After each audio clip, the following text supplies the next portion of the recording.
সেই মায়া মায়ের ছোট থেকে মায়ার জালে বন্দি রেখে করেছে লালন। ঠিক কিনা?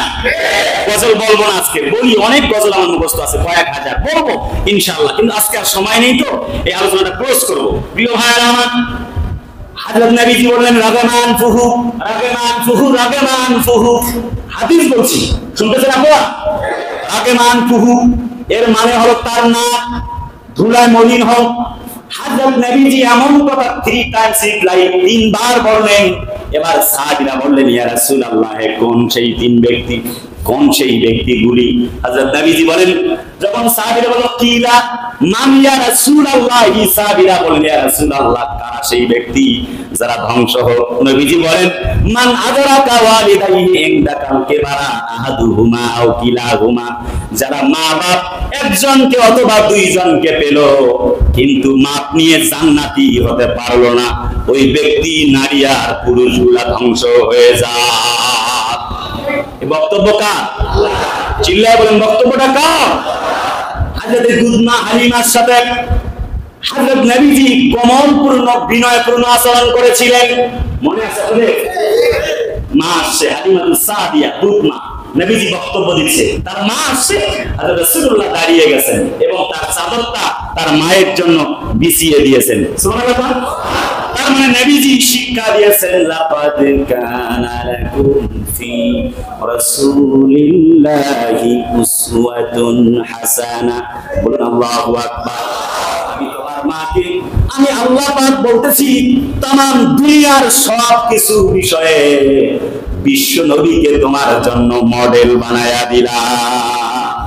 তাহলে বিশ্ব নবীজি মা বাপের খেদমতে তার দুধমা হালিমার সাথে ব্যবহার করেছে, তাহলে এটা মনে থাকবে তো? মনে রাখা যাবে তো? Not only that, Abu Quhafa যখন হযরত আবু বকর প্রথম আসলেন হজ করার জন্য, মদিনা থেকে মক্কায় চলে এলেন, তিনি দেখতে পেলেন তার বাবাকে, নাম হলো আবু কুহাফা। তিনি স্ট্যান্ড আপ দাঁড়িয়ে গেলেন এবং বললেন, ও মাই ডিয়ার ফাদার, ও আব্বু, বাবা আপনি খেয়েছেন? খোঁজ খবর নিলেন, সালাম দিলেন এবং তিনি দাঁড়িয়ে থাকলেন, খোঁজ খবর নিলেন এবং উপস্থিত জনতাকে বললেন, উপস্থিত জনতা শুনে রাখো, তোমরা তোমাদের মা বাপের সাথে ভালো ব্যবহার করবে, কেননা নবীজি বলেছেন মায়ের পায়ের নিচে আল্লাহর জান্নাত। আবু বকরের বক্তব্য শোনাচ্ছি, যে আবু বকর তিনি রাষ্ট্রপ্রধান হওয়ার পরেও বাজারে কাপড় বিক্রি করার জন্য মানুষের দাঁড়ে দাঁড়ে নিয়ে যেতেন, মানুষের গাভীর দুধ দোয়াতেন, একটা চাকরি বিনিময়ে কিছু পয়সা পেতেন কিন্তু দুধ পেতেন।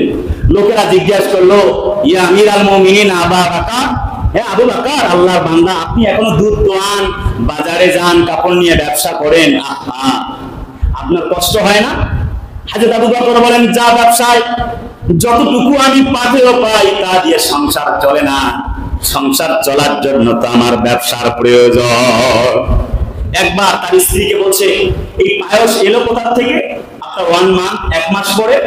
বলছে প্রত্যেক দিনে 1 মুষ্টি করে চাউল কমিয়ে রেখেছি গচ্ছিত করে, আজ মাস শেষে পায়েস বানিয়েছি, পিন্নি বানিয়েছি। সিরাজ বিশ্বকোষে এসেছে। হযরত আবু বকর বলেন, আমি বাইতুল মালে চলে গেলাম, কোষাগারে গিয়ে ঘোষণা করলাম প্রত্যেক দিন 1 মুষ্টি চাউল কম দিলেও আমার সংসার চলে যায়, আমাকে 1 মুষ্টি চাউল কমে দিও। এই আবু বকর তিনি পর্যন্ত মা বাবার সঙ্গে ভালো ব্যবহার করেছে। একবার আল্লাহকে মুসা নবী কয়, আল্লাহ ফেরাউনের গজব দাও না কেন? এত কষ্ট আমারে দেয়, নির্যাতন করে, আমারে পিটায়, লোক দিয়ে ধরে, আমারে স্টিমরুলা চালায়। আল্লাহ কয়, কেন দেই না গজব জানো? দিনের বেলা যতই কয় আনা রাব্বুকুমুল আলা, আমি রব, রাতের বেলা আমারে আবার ডাক দিয়ে কয়, আল্লাহ তুমি তো জানো তুমি আমার রব, আমি একটু ক্ষমতা পাওয়ার জন্য বলি, আল্লাহ আপনি আমারে ধ্বংস করে দেন। রাতের বেলা এই কথা কয়। আর দাড়ি টুপি জুব্বা আছে, আমি কেমনে তাকে 2 নাম্বার দাড়ি টুপি জুব্বা আছে তোমার মতো কেমনে ধ্বংস করি? 3 নাম্বার ইয়াতিমদেরকে খাওয়ায়, সুবহানাল্লাহ।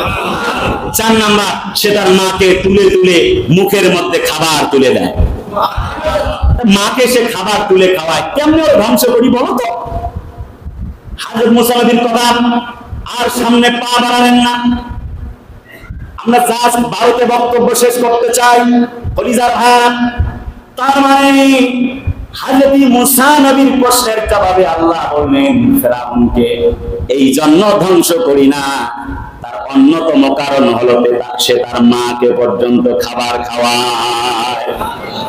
বুঝা গেল ব্যাপারটা? মা বাপের খেদমতের প্রয়োজন আছে না নাই?